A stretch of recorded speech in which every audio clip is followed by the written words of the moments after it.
In this first video, our unit on Buddhism, we're going to talk about the Buddha, or a man named Siddhartha Gautama. Siddhartha Gautama was not a Brahma. He was not born into the highest caste. He was not born into kind of the religious leader, priest caste. In fact, he was a kshatriya. He was born into the warrior caste. He was born in Nepal around 560 BCE. And he was a prince. His father was a king. His mother was a queen. His mother's name was Queen Maya. And Queen Maya had this dream in which she was touched in the side by an elephant and conceived, and then ended up giving birth to Siddhartha Gautama. And there's a question of whether this dream in this story is telling us that it was a virgin birth, that she conceived through the dream, or whether this was just a dream. But she has this dream. She takes it to some monks. She says, I had this dream.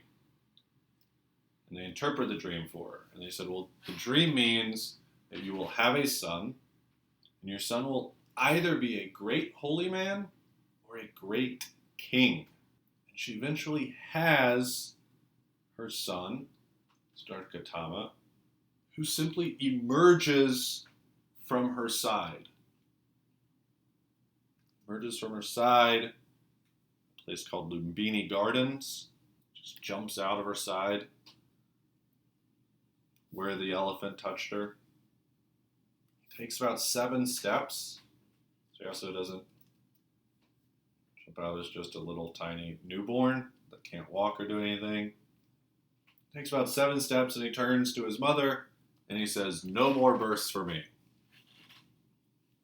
I'm done with the cycle of samsara. I will achieve moksha.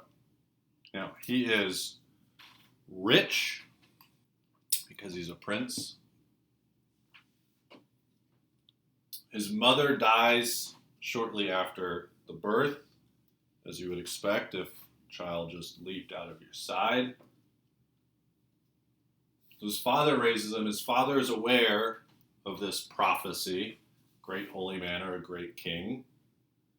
So his father wants him to be a great king,